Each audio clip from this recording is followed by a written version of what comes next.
Assalamualaikum warahmatullahi wabarakatuh. Perkenalkan, nama M. Sodik SPDMM, NIDN 0728106304, sebagai dosen di Universitas Nahdlatul Ulama Surabaya.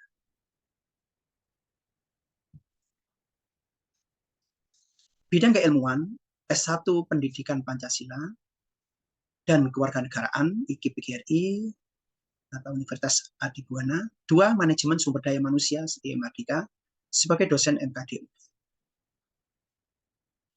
Mata kuliah yang diampu: 1 Pendidikan Pancasila, 2 Pendidikan Kewarganegaraan. Mata kuliah Pancasila: 1 kode mata kuliah FRNUP 16003, 2 semester 1, 3 SKS, 2 SKS, 4 metode, ceramah, tanya jawab, diskusi. Capaian pembelajaran lulusan: 1 menjunjung tinggi nilai kemanusiaan dalam menjalankan praktek keperawatan berdasarkan agama, moral, dan etika. 2 berkontribusi dalam peningkatan mutu kehidupan bermasyarakat, berbangsa, bernegara, dan kemajuan peradaban berdasarkan Pancasila.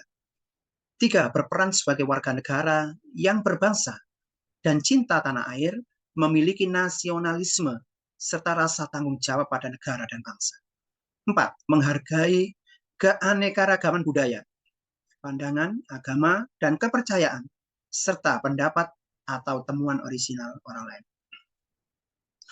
Deskripsi mata kuliah ini memberikan pemahaman, penghayatan atas jiwa dan nilai-nilai dasar Pancasila kepada mahasiswa sebagai warga negara Republik Indonesia, serta membimbing untuk dapat mengimplementasikan dalam kehidupan bermasyarakat, berbangsa, dan bernegara.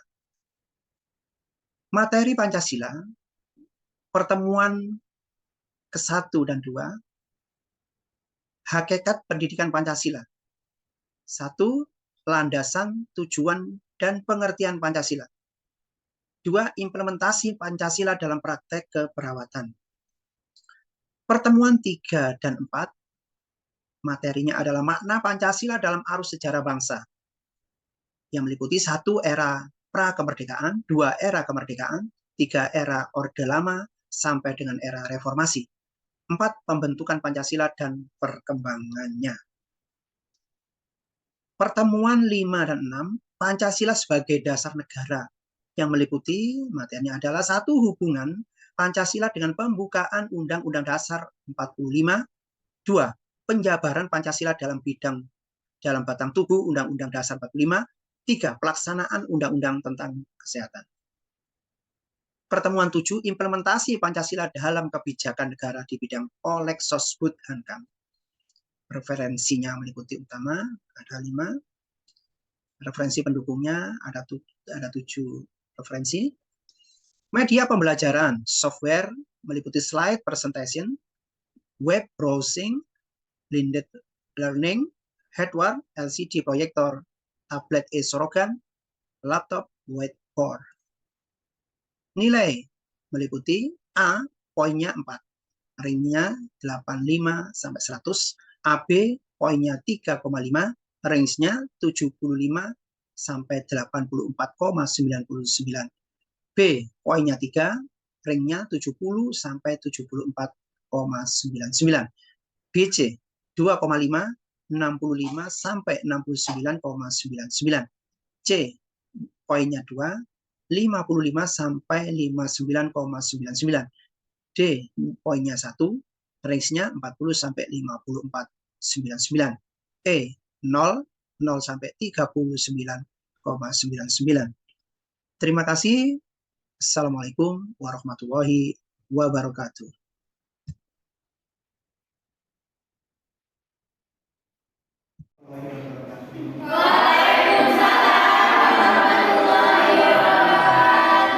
Masih semangat semuanya? Baiklah, saudara semuanya. Kalau saya panggil saudara-saudara ya, karena Anda sudah menginjak masa dan nanti bukan macam-macam. Kalau panggilan anak ya. Baik saudara semuanya, saya akan memulai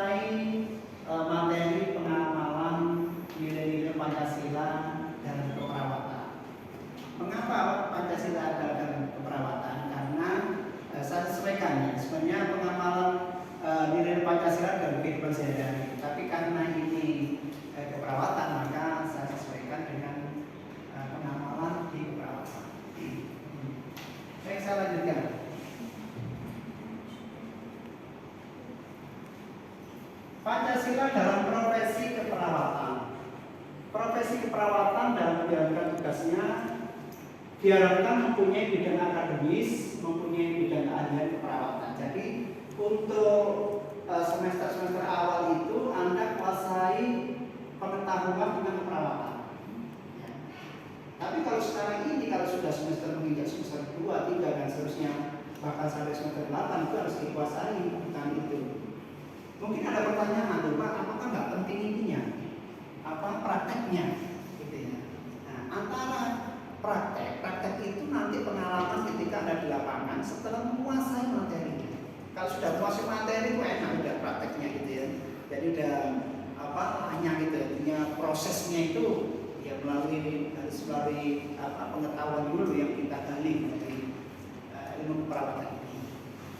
Kemudian berani melakukan inovasi dan kreativitas guna pengembangan profesi keperawatan. Nah, di zaman sekarang ini, situasi saat ini kan perlu adanya inovasi, penemuan-penemuan baru. Kemudian di dunia teknologi saat ini itu Anda harus menguasai teknologi juga. Barangkali nanti Anda bekerja di negara lain gitu ya. Nah, dengan teknologi yang begitu maju, maka Anda nanti bisa menguasai itu. Nah, kalau di rumah sakit yang kalau kita bekerja di rumah sakit ya, rumah sakit yang masih manual itu bednya itu masih diterbitkan ya. Nah, di zaman teknologi saat ini, nah, tinggal pakai remote atau ini ya, di meja kerja. Itu sudah secara otomatis ya. Jadi inovasi ini penting dalam keperawatan. Kemudian berani melakukan inovasi, kreativitas guna pengembangan profesi keperawatan, berwawasan luas selalu mengikuti perkembangan pengetahuan dan teknologi terutama ilmu keperawatannya. Ini di saat ini memang kita mencari ilmu itu mudah sekali. Ya. Profesional kita bisa. Tapi Anda harus memahami itu ya, kalau mau profesional internet itu bisa kita ambil dari jurnal-jurnal itu. Ya, jurnal keperawatan baik itu dari negara-negara maju, ya, negara Inggris, negara-negara maju lainnya itu bisa kita baca dari situ. Kalau buku itu ya saat ini mungkin Anda kurang berminat ya dengan buku, maka kita harus melalui internet ini ya, profesional. Itu yang harus kita lakukan untuk menambah pengetahuan keperawatan. Gitu ya. Berikutnya.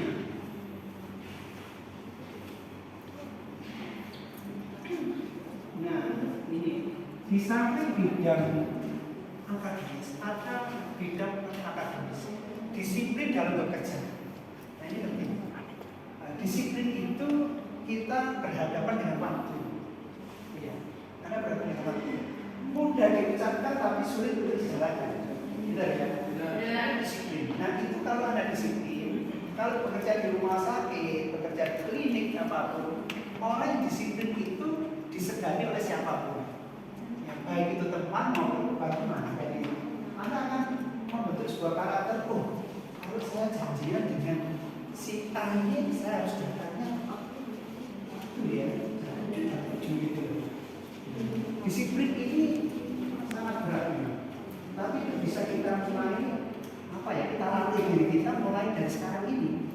Ya, dari rumah, kalau memang masuk kuliah itu jam 7, Anda berangkatnya kalau jaraknya jauh sekitar jam 6 atau jam setengah 6 itu bisa berangkat.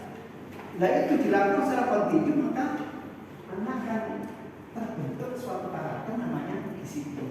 Nah, ini penting dalam keperawatan disiplin ini ya, karena Anda berhadapan dengan pasien, ya, atau kita berhadapan dengan makhluk hidup. Makhluk sakit, makanya hati-hati kalau terlambat sedikit ya sudah masalah gitu ya. Kemudian jujur dalam melaksanakan amanah dan tanggung jawab. Nah, ini semua adalah karakter disiplin, jujur, bertanggung jawab, mandiri, mengembangkan potensi diri, keterbukaan, mudah menerima masukan. Nah, ini semua karakter yang harus Anda miliki sebagai seorang perawat, gitu ya.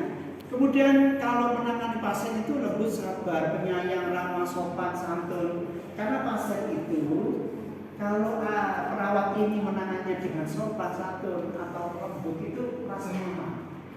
Nah, kenyamanan pasien inilah yang menyembuhkan secara tidak sengaja atau secara otomatis ya 50% itu dengan sikap kita yang baik.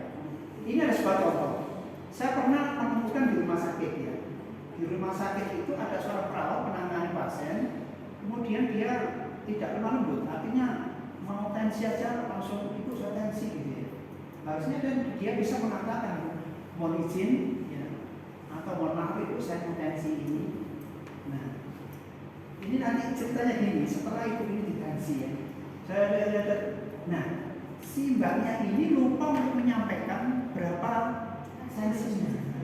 Jadi sistoliknya itu berapa, diastoliknya berapa itu tidak disampaikan. Terus komentarnya apa pasien tadi? Komentar gini, ini perawatnya ini cantik sih, ini cantik, tapi kok perawatnya kasar banget ini. Nah gitu ya, kok banget kasarnya itu.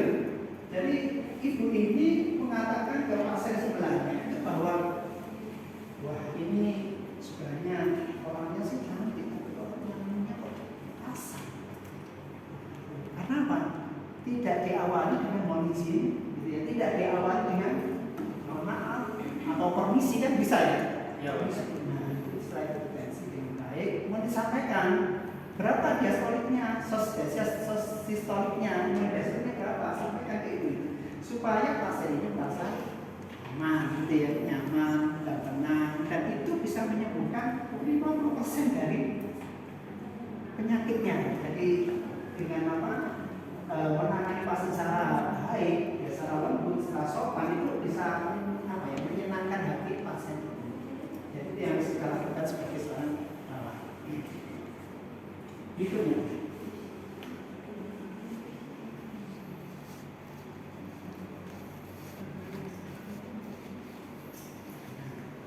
ini sikap perawat yang Pancasilais dalam berperilaku terhadap pasien, disiplin dan hidayah. Kemudian sopan santun, ramah tamah. Ya, ini karakter tadi semua, jujur, tanggung jawab, kemudian peduli terhadap sesama, inisiatif, mandiri, inovatif dan kreatif, percaya diri. PD itu penting. Karena kalau Anda punya pengetahuan tinggi tapi nggak PD gimana? Pengetahuan yang kalian serap itu bisa lupa semua loh kalau nggak PD ya. PD penting. Ya, orang PD itu penting. Jadi kalau dengan mempelajari pengetahuan sudah kita serap semua, kemudian tekniknya baik itu teori maupun prakteknya itu sudah kita kuasai semua, kita harus PD. Ya, PD. Kalau tidak PD nanti salah semua yang melakukan, lupa semua. Nah, ini adalah karakter Pancasilais dan diingat-ingat. Ya, dan diamalkan dalam kehidupan nanti bekerja Anda ya, sebagai seorang perawatnya. Tanggung jawab penting. Tanggung jawab itu seseorang yang diberikan tugas harus menyelesaikan tugas itu dengan baik. Oke, jadi inilah 10 sikap perawat yang Pancasilais. Ingat-ingat ya, 10. Mungkin sampai di sini juga ada pertanyaan tadi ya. Ada pertanyaan atau sudah untuk sementara cukup ya? Lanjut ya? Lanjut pertanyaan nanti. Nah, ini adalah 5 nilai-nilai Pancasila yang diamalkan oleh seorang perawat dalam melakukan tugasnya. Sila pertama, ketuhanan yang Maha Esa. Nah, kita meyakini bahwa adanya Allah SWT yang selalu mengawasi segala tindakan kita dalam bekerja. Ya, jadi waskatnya itu hanya Allah. Orang lain mungkin teman sejawat kita. Teman sejawat kita ini siapa? Anda ini? Kalau di rumah sakit atau di klinik itu kira-kira siapa? Teman sejawat itu?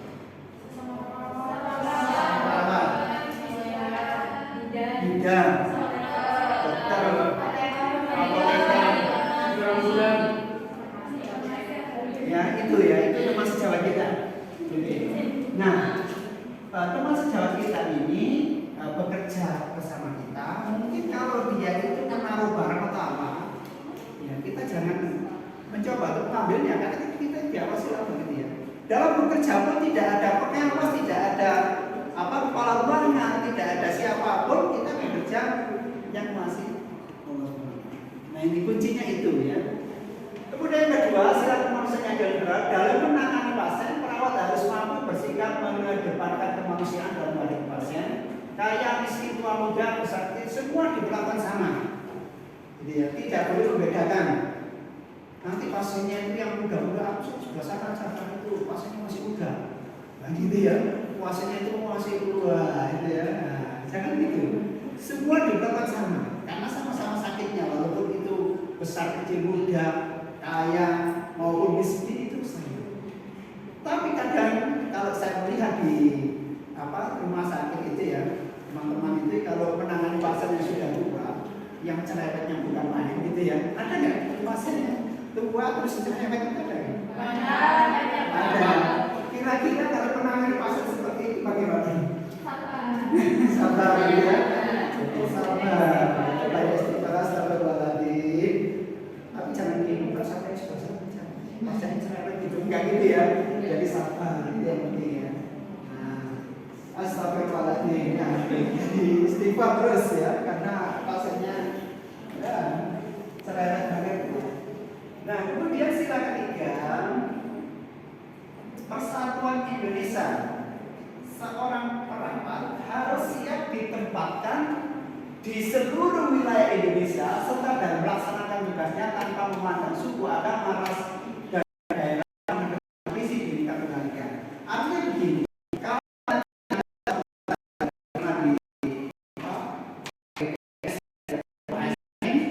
nah ditempatkan di seluruh wilayah Indonesia. Nah, menerima apa menolak? Menerima. Nah, itu pengamalan sila ketiga. Jadi di seluruh wilayah Indonesia itu sama, yaitu Indonesia. Ya, jangan menolak, gitu ya.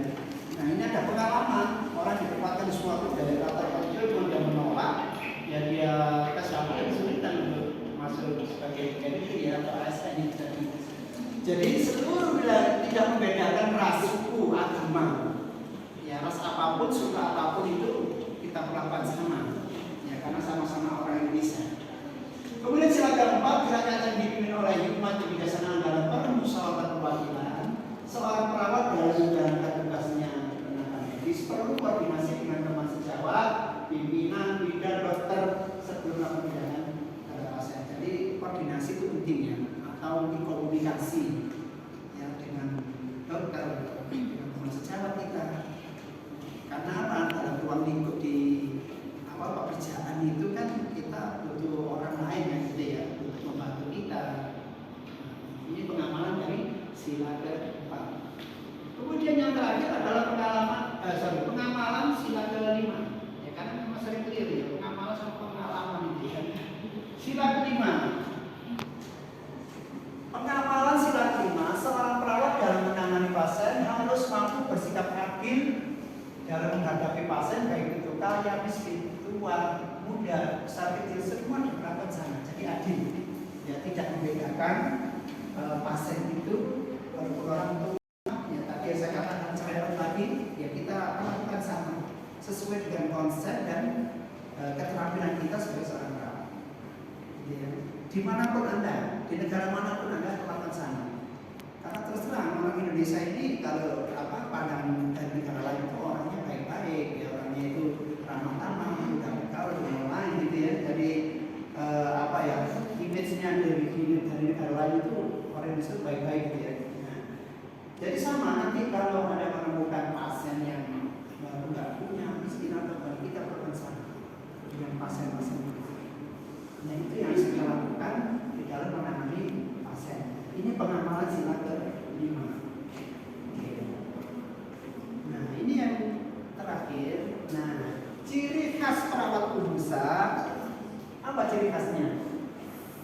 Di UNUSA itu sudah diterapkan pengamalan ini ya. Kata dari kalau itu salam, senyum, sapa.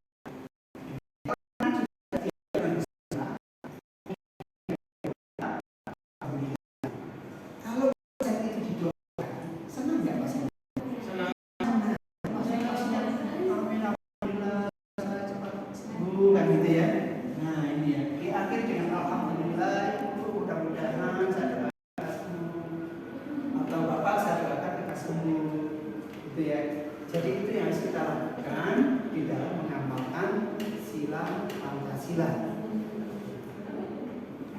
Ini saya kira sudah selesai ini ya, materinya. Barangkali ada pertanyaan dari teman-teman semuanya.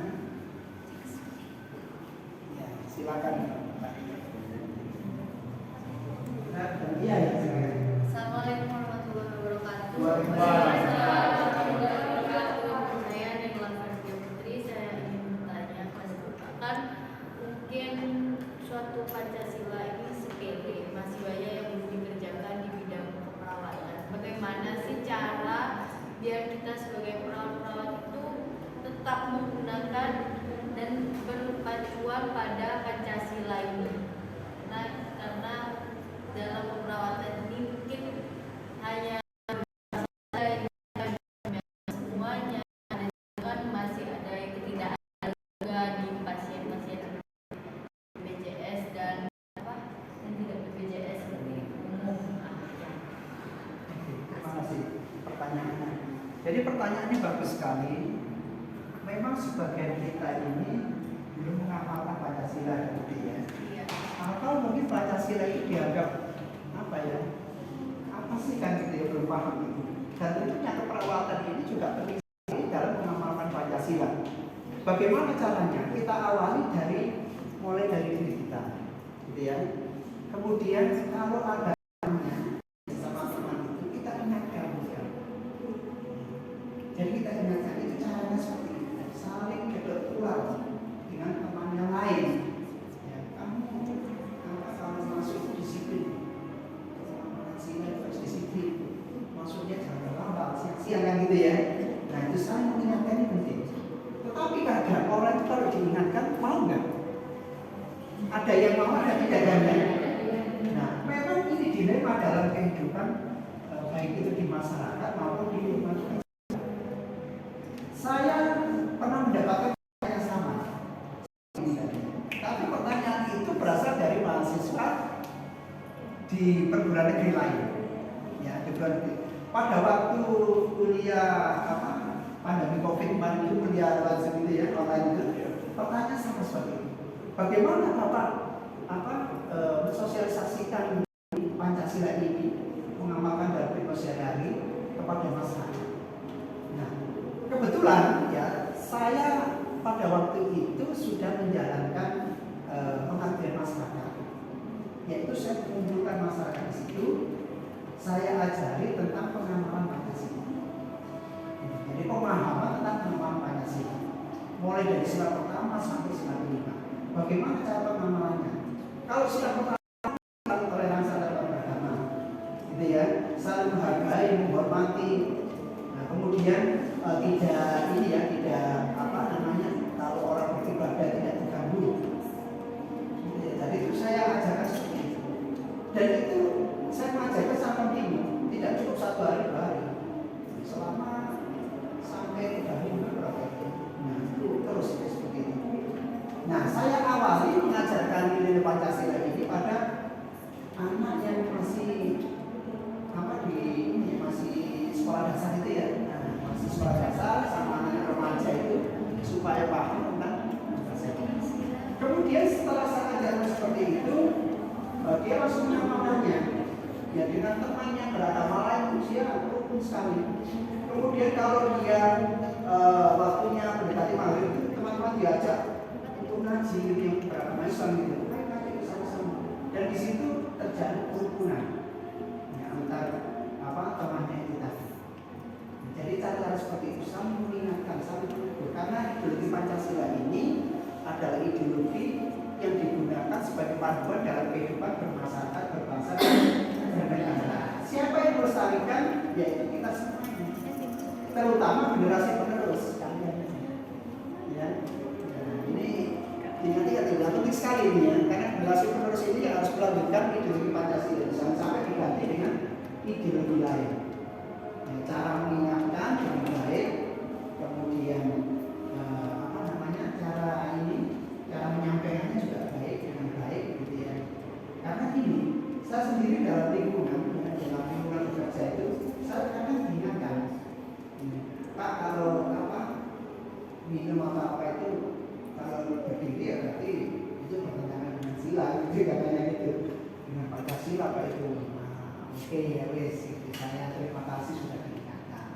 Jadi harus satu mengingatkan ini penting sekali. Nanti penjabarannya dalam pengamalan sila Pancasila ini sebenarnya sudah ada dalam kehidupan sehari-hari. Karena Pancasila ini digali dari kepribadian bangsa Indonesia. Dulu bangsa Indonesia sudah mengenal kerjasama gitu ya, sudah mengenal gotong royong, sudah mengenal sopan santun, ramah tamah, itu digali semua, dijadikan sebagai bahan ideologi Pancasila. Nah, karena itu sudah ada dalam kehidupan masyarakat, maka ideologi Pancasila ini kita sudah paham sebenarnya. Oh, ternyata perilaku seperti ini, gotong royong ini sesuai dengan ideologi Pancasila. Oh, kerjasama itu persatuan sesuai dengan sila ketiga, gitu ya. Jadi rasa kemanusiaan, desa membantu dengan temannya itu, oh ini berarti saya mengamalkan sila ketiga. Jadi seperti itu sudah ada di garis semua. Jadi apa yang ada kita lakukan dalam kehidupan sehari-hari ini sebenarnya sudah mengamalkan sila Pancasila sebenarnya. Nah, tetapi yang terpenting dalam pengamalan itu harus apa dulu? Ya, apa enggak sih semuanya Pancasila? Apa kan? Terutama sila keempat itu apa enggak? Hafal ya, sila keempat itu ya. Nah, yakin bukan hafal ya? Sila keempat ini penting ya. Kalau nanti kalian menjadi inspektur upacara, ya diingatnya. Sila keempat itu penggalannya di mana? Kerakyatannya dipimpin oleh hikmat, kebijaksanaan, dalam permusyawaratan, terus berhentinya di mana? Berhentinya di mana? Yang mana? Al-Hikmah. Yang ini Al-Hikmah. Yang sebelah sini. Ada apa? Hikmah atau kebijaksanaan? Kebijaksanaan sini. Kebijaksanaannya. Nah, diingat-ingat. Nanti kalau kalian itu memimpin upacara sebagai inspektur upacara, direktur rumah sakit ABCD gitu ya, bisa gitu ya. Memimpin upacara, membacakan teks proklamasi. Di situ memang diberikan teksnya ya oleh ajudan itu, tapi kita membacanya itu harus tahu penggalanya, gitu ya. Kerakyatan yang dipimpin oleh hikmat, kebijaksanaan, dalam permusyawaratan, setelah ditirukan itu berhenti ditirukan kemudian dilanjutkan. Nah itu ya, ingat-ingat itu ya. Karena saya yakin ya, mahasiswa sini itu calon-calon pemimpin negara. Amin. Saya doakan semuanya sukses. Amin. Jadi mungkin itu saja yang bisa saya sampaikan. Mudah-mudahan pertemuan pada siang hari ini bermanfaat bagi kita semuanya. Dan harus diingat-ingat gitu ya. Insya Allah kalau Anda menjadi seorang pemimpin, wah saya memimpin upacara. Ketika belajar Pancasila, ternyata dipimpin hikmah, kebijaksanaan, nah itu ya dalam permusyawaratan. Terima kasih semuanya. Assalamualaikum warahmatullahi wabarakatuh.